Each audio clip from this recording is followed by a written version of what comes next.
Hati-hati, Mas Duit, are you there? Yes, and we are go. Ting tang ting ting ting tang ting ting. Baru 3 orang yang sedang menonton. Halo Kiki, apa keren Kiki ketahuan? Halo, Halo, Pak Isma. Apa kabar? suara gua jelas nggak Jas? Bro, Jelas, jelas. ya. Sama Kita nih rambut gondrong nih. Yoi, ini ada Raden, siapa nih? Ridwan guna join. Halo everyone. Nita, sorry ya, saya ini baru pertama kali ini jadi host di IG Live. Walaupun latihan sih beberapa kali tadi kemarin ya.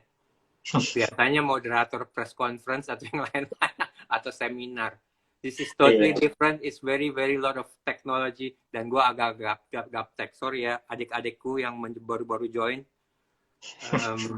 It's not my generation, but anyway, let's try. Ya nggak? Oke. Kita coba dulu ya, kita tes dulu. Teman-teman dari siapa? Admin, Ika, Raisa, Kiki, udah oke? Can you hear me clear? Nanti kalian yang fit pertanyaannya. Satu aja yang fit, cuma si Ika doang yang ngomong. Ya nggak?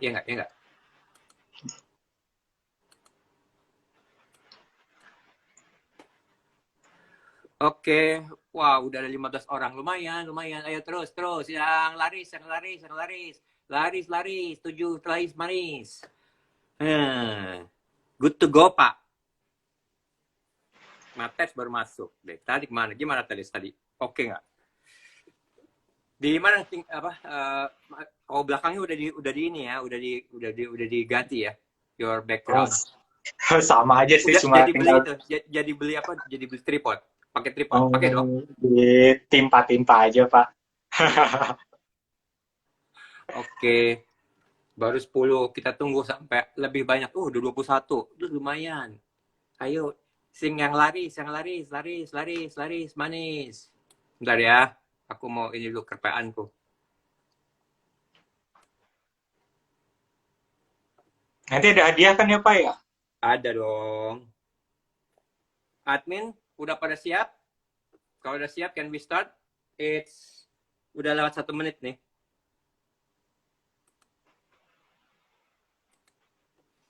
Oke, kita start aja ya semuanya ya. Ika, udah baru join nih. Oke. Ziandin Beta Quina. Itu beta ya? Bukan. Ika, halo semua. Ika, mantap. Oke, 27. Sampai 30, gue mulai nih. Biar pas. Ayo. Ya, kok malah turun? Gimana? Tuh turun lagi. Iya. Pada kabur. Ngeliat orangnya jelek soalnya. Anyway, let's start ya semuanya. Oke. Teman-teman, selamat sore semuanya. Selamat berjumpa lagi di IMA Afternoon Talk. Oke. Perkenalkan, saya adalah Isma Natanegara. I am the Managing Director of Incamaris and Associates, and I will be your moderator for today. Oke. Tanda hati juga buat semua. Gini ya, kalau hati itu sekarang gimana sih gini ya? Gak tahu deh, anak muda zaman sekarang nggak ngerti. Oke. Kita tidak terasa sudah 4 minggu nih menemani IMA Afternoon Talk ini menemani Anda, dan ini adalah minggu ke-5 yang menemani ngabuburit nih selama bulan puasa, dan ini mungkin yang terakhir sebelum kita beridul fitri, which is tanggal 24, tanggal 25, beberapa hari lagi. Jadi kita harus tergantung hilalnya.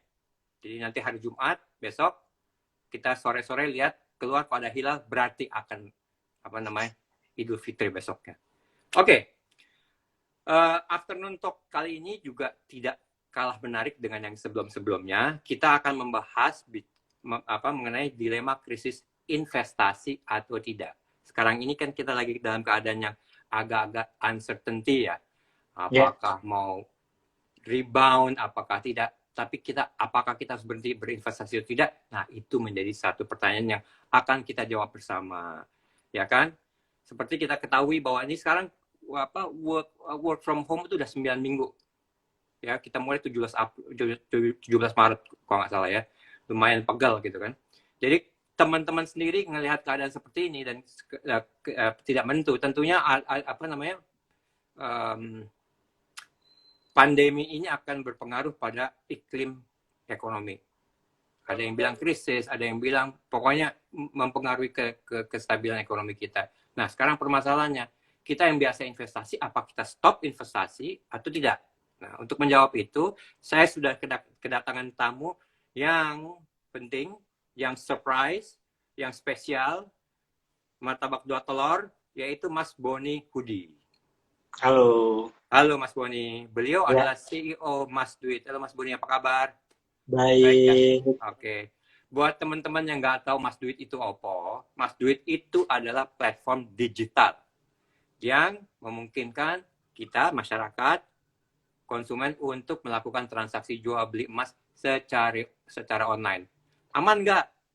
Aman nggak investasi di emas? Aman nggak investasi Mas Duit? Nah, itu nanti akan dijawab oleh Mas Boni. Oke? Dan satu lagi yang surprise menarik, mungkin yang pertama kali dalam sejarah IMA Talk, Afternoon Talk adalah kita akan membagi-bagi hadiah. Hadiahnya nggak tanggung-tanggung teman-teman sekalian. Hadiahnya adalah emas murni, logam mulia. Logam mulia itu berarti 24 karat ya Mas Boni ya? Yep. 24 karat, 99,9 ya kan?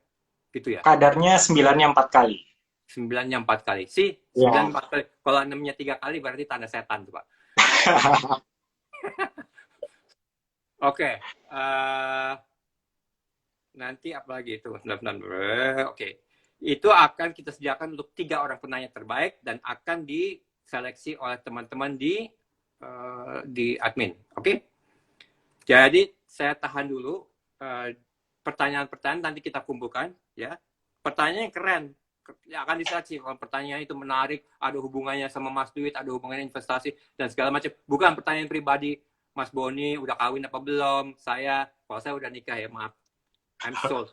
So, MBA, marriage but available. Sorry. Oke.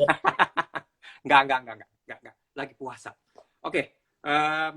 Tadi saya dapat WA dari salah satu ini, siapa namanya? Dari Ika, apa sih? Dia bilang apa nih? Enggak ada. Oke, kita mulai ya, Mas Boni ya. Jadi, seperti kita ketahui Mas Boni bahwa di tengah pandemi COVID ini kondisi ekonomi tidak menentu. Pak Jokowi bilang Desember udah bisa rebound. Ada yang bilang Juli kita udah bisa mulai buka-buka mall dan segala macam. Tapi tentunya the economy will take time untuk kembali recover. Nah, sekarang pertanyaannya, apakah kita sebaiknya nunggu atau kita tetap berinvestasi walaupun kecil atau besar? Karena misalnya udah punya kebiasaan habit untuk berinvestasi, do we need to stop it or we stop and wait atau gimana Mas Boni? Terima kasih Pak Isma. Jadi pada prinsipnya kalau investasi itu sesuatu yang harus dilakukan setelah kebutuhan dasar terpenuhi gitu kan sebenarnya. Jadi kalau kondisi kayak sekarang nih, lagi rame-rame nih pandemi COVID, terus kebutuhan pada naik gitu kan ya, katanya ada yang bilang krisis ekonomi. Yang harus dipikirkan adalah kembali lagi ke kita, kebutuhan pribadi kita sudah terpenuhi belum? Kebutuhan dasar, basic need. Ketika kebutuhan dasar sudah terpenuhi, hutang sudah kita bayar belum? Nah, itu dia. Saya bayar hutang. Kedua itu sudah nih, baru kita mikir. Oh iya Bu ya. Bu Sandra join nih, Pak. Apa? Saatnya kita harus meluangkan uang kita untuk menjaga nilai dari aset yang kita miliki. Okay. Tapi itu dulu Pak Isma. Baik. Kebutuhan dasar, hutang sudah dibayar. Gitu. Baru kita bisa mikirkan. Kalau ada sisa uang, kita investasi. Oke. Pasti. Oke. Sekarang prinsipnya kita investasi. Apakah kita kumpulin dulu duitnya sampai suatu jumlah tertentu sehingga kita baru berinvestasi atau kita bisa mulai berinvestasi dari sekarang? Karena kan biasanya kalau mau investasi yang signifikan harus punya jumlah uang tertentu, ya kan? Kalau misalnya mau deposito aja paling nggak ya mungkin 5 juta, 10 juta kan paling nggak gitu loh. Atau misalnya mau investasi apalagi kok tanah kayak gitu. Nah ini gimana? Kira-kira apa kita perlu kumpulkan dulu atau bisa kita ada duit ya segitu aja kita langsung investasiin. Dan bentuknya kayak apa yang paling bagus? Apa namanya? Udah Investasi, investasinya. benar. Ataupun menabung itu sebenarnya semangatnya adalah persistence, kedisiplinan.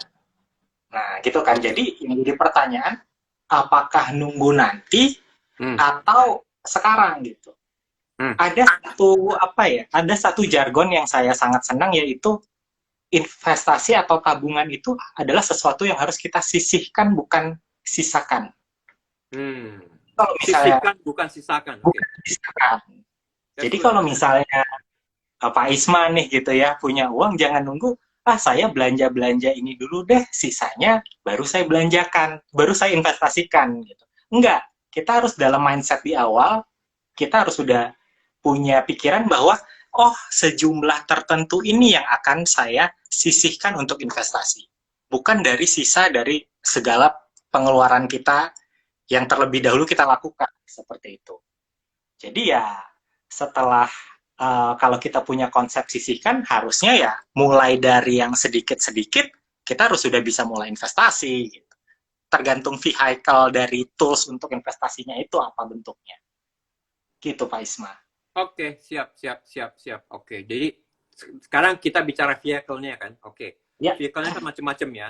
Mulai dari deposito, bisa juga saham, atau misalnya tanah dan segala macam. Oke. Sekarang saya mau mungkin specifically dari antara semua vehicle itu yang lumayan cocok untuk keadaan kayak sekarang ini, ya. Dengan dimana kita juga nggak usah nunggu-nunggu kalau ada duit langsung bisa kita investasiin dan cukup stabil dan aman. Kira-kira pastinya emas lah ya, Mas ya.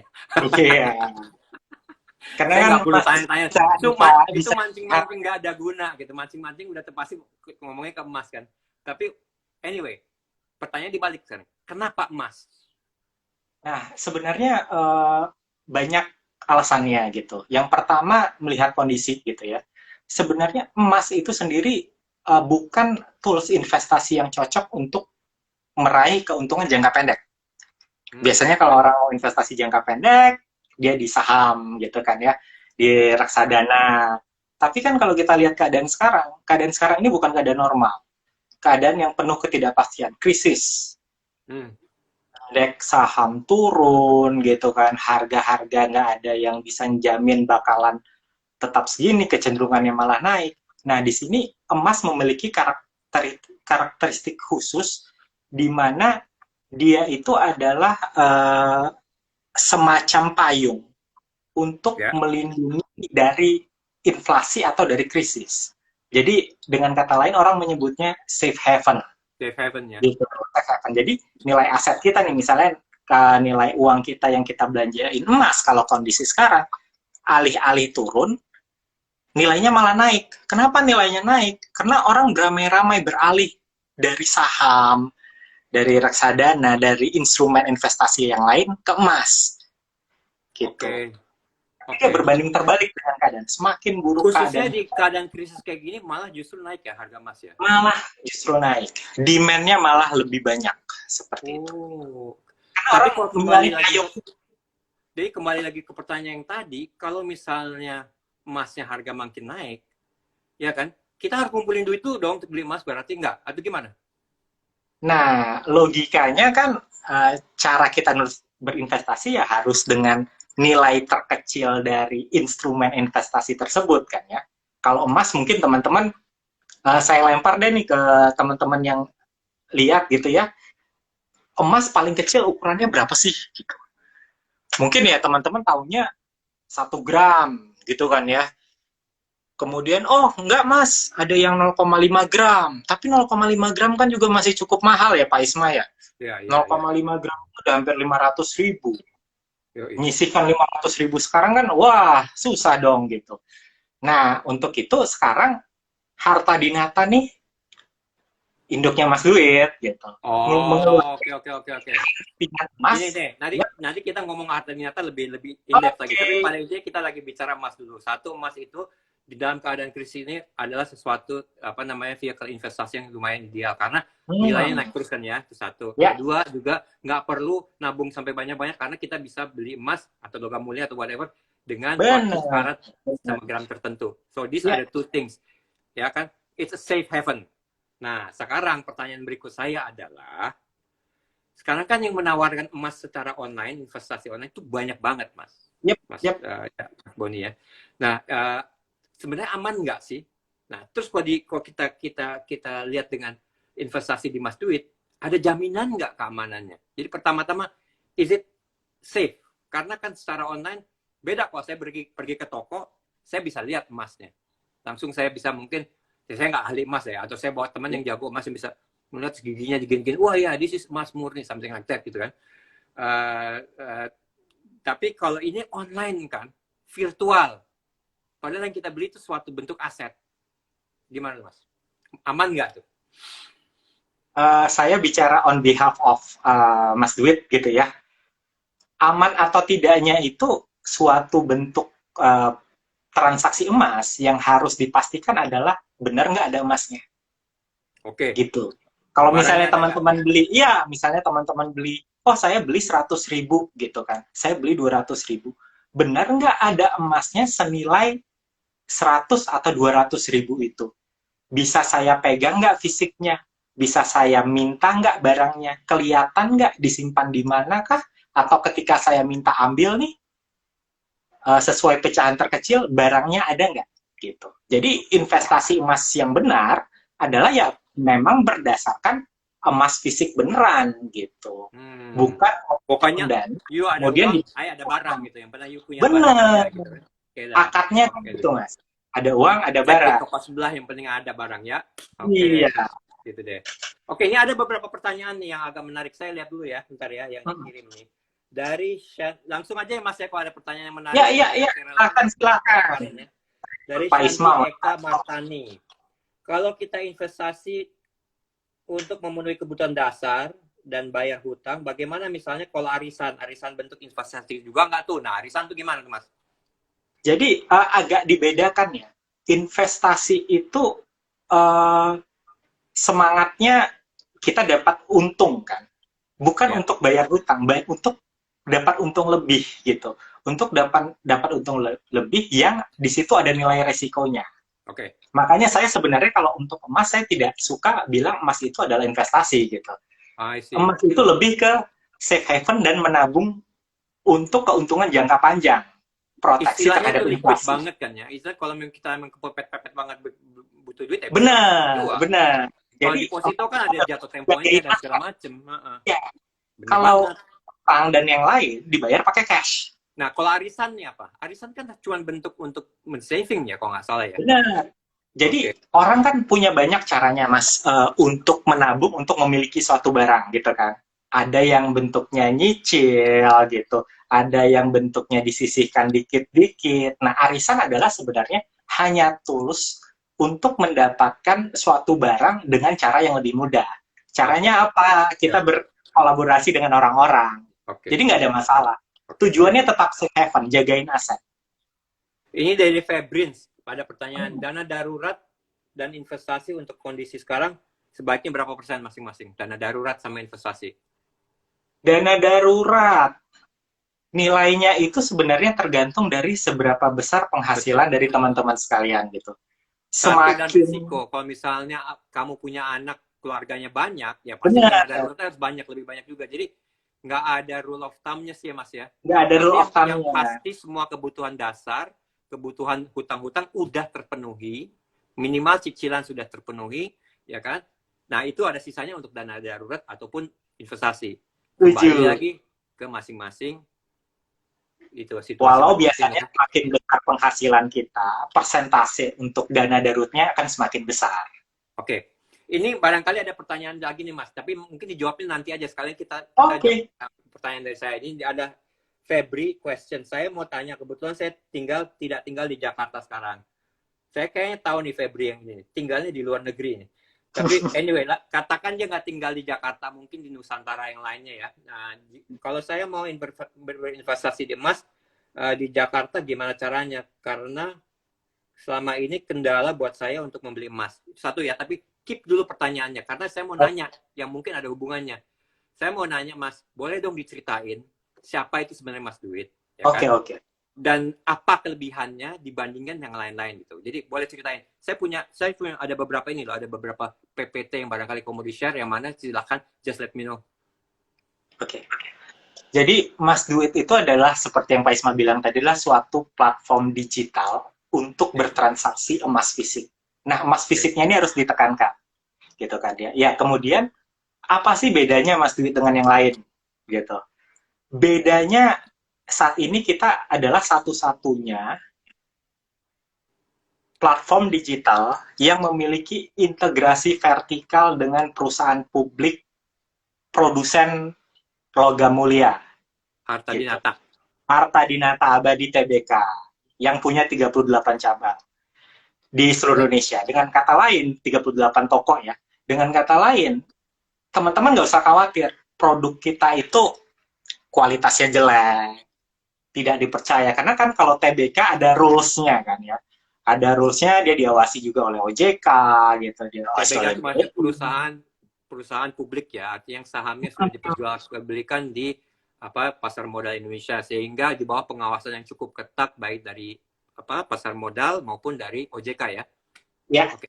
Nah, yang bikin kita unik lagi yang saya rasa ini adalah kita bilang competitive advantage kita karena kita punya integrasi vertikal.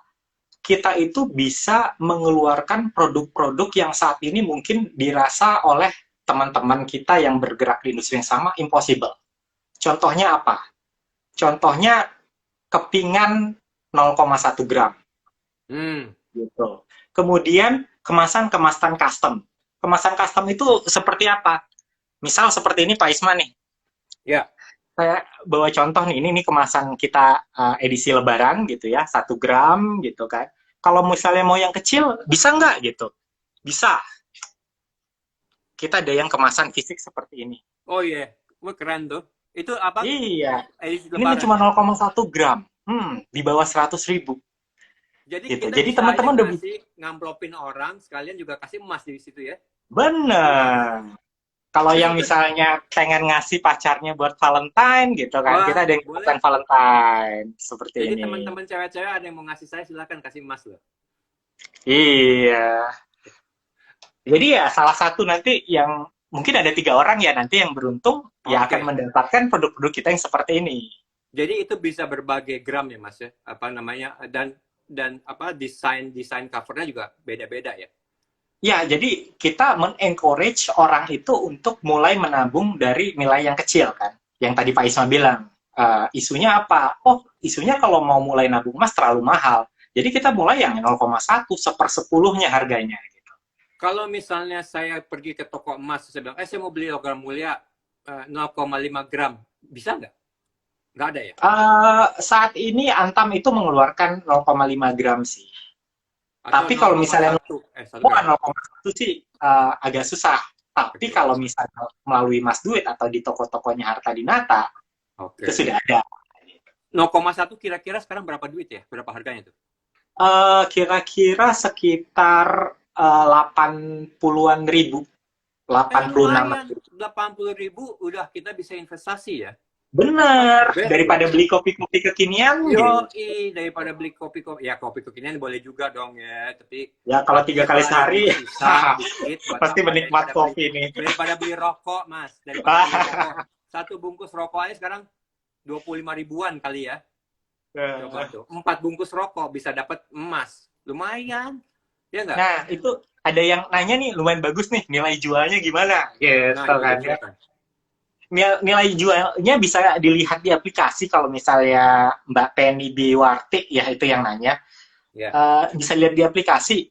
Kita sebenarnya menjamin bahwa nilai beli kita, teman-teman beli di kita itu lebih murah dari pesaing dan nilai buyback kita, nilai jualnya Mbak gitu, itu lebih tinggi dari kalau teman-teman jual kembali di toko emas gitu. Kita ada semacam garansi itu. Jadi ya kalau misalnya tadi saya bilang misalnya harga emas nih ya, harga emas belinya 86, kita beli kembali biasanya 82 gitu, 83. Jadi selisihnya berarti ada spread ya Mas ya, ada spreadnya ya. Tapi memang itu lazim ya di toko-toko emas selalu begitu kan ya? Sangat lazim, sangat lazim. Jadi yang harus diingat bahwa teman-teman belinya pakai beli sekarang gitu, harga beli sekarang, kemudian ngejualnya di masa depan nanti pakai harga jual di masa depan. Ini ada Saya ingat banget. pertanyaan. Ini ada pertanyaan dari Dewan Tiasya. Apakah fisik emas bisa kita miliki dan harus sampai berapa gram untuk dicetak? Tadi udah jawab tuh kayak. Oke. Dari 0,1 gram sudah bisa dicetak. Contohnya ini yang kemasan biasa nih. Tuh, lihat tuh. Kemasan edisi Indonesia. Cakep banget. Iya, jadi emasnya itu di sini 0,1 gram itu cuma sebesar Mas, ini. ke atas sedikit nggak kelihatan, coba ke atas Oke. sedikit. 0,1 gram itu cuma sebesar ini nih. Lumayan. Iya. 80.000 bisa Iya. Mas. Kita tungguin berapa bulan juga pasti naik juga, apalagi zaman sekarang. Benar. Kalau misalnya nggak mau hassle nyimpannya fisik, ya belinya di aplikasi. Kalau mau langsung dijual, bisa dititipkan. Oke, tapi anytime itu barang bisa dikirim. Bisa dikirim atau bisa dijual langsung di aplikasi. Oh, Uangnya juga nyampe H+0. Barang ada, bisa beli, bisa jual, bisa dikirim dan segala macam. Ngapain lagi? Nggak susah deh pokoknya hidup nih.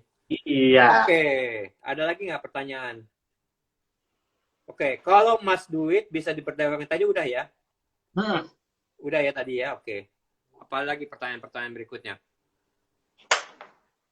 Oke, bisa teman kawinan nih. Bisa nyimpulin ya, Mas Bonik, bisa simpulin bahwa satu, Mas Duit itu adalah anak perusahaannya dari Arta Dinata.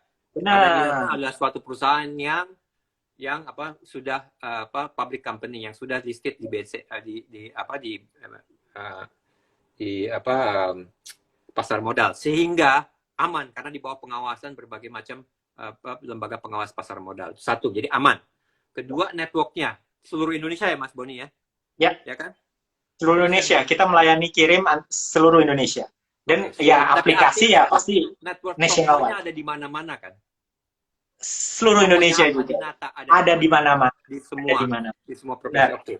Terus experience kan, artinya Harta Dinata sendiri udah 26 tahun ya bergerak di bidang perhiasan emas. Perhiasan emas. Ya, perhiasan emas. Jadi bukan pemain baru, bukan anak-anak kemarin sore gitu.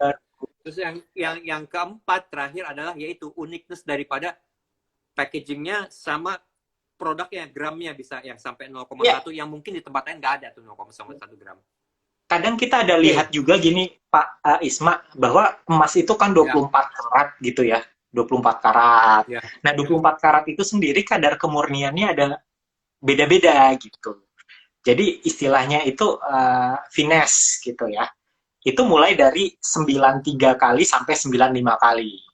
Nah, produknya Harta Dinata itu tingkat kemurnian emasnya 94 kali. Itu setara Antam. 94 kali. 94 kali. 99. Ya, jadi kalau misalnya saya zoom nih di sini ya, kelihatan nggak ya? Nggak. Itu ada tulisan tuh 94 kali. Ya. Wah, tokonya Harta sekarang udah bukan 38 lagi, malah udah 49 toko di seluruh Indonesia. 49 toko ya? Wow. Iya. Luar biasa. Bisa ini ada pertanyaan. Bagusan, ini dari Santi Eka Martani katanya. Bagusan mana sih investasi emas batang, strip keping, dengan yang sudah jadi perhiasan? Nah, bagusan batang atau perhiasan? Peruntukannya beda. Nah, itu dia. Peruntukannya beda. Kalau kita beli emas yang untuk bentuknya batangan seperti ini, tentunya tujuannya bukan untuk dipamerkan. Iya nggak sih? Tujuannya adalah untuk disimpan, kemudian dijual kembali untuk jaga-jaga segala macam. Kalau perhiasan, tujuannya adalah untuk dipamerkan, ditunjukkan. Oleh karena itu dia memiliki biaya desain dan segala macam. Nah, walaupun positifnya, walaupun bisa dipamerkan, juga bisa dijual kembali. Walaupun harga jual kembalinya pasti tidak benar. Jadi tergantung kebutuhan. Ini tadi soal jual beli ini ada pertanyaan dari Zeandin 02 bikin itu. Dia tanya, LM di Mas Duit apa bisa dijual di toko emas lainnya? Tuh. Nah, sebenarnya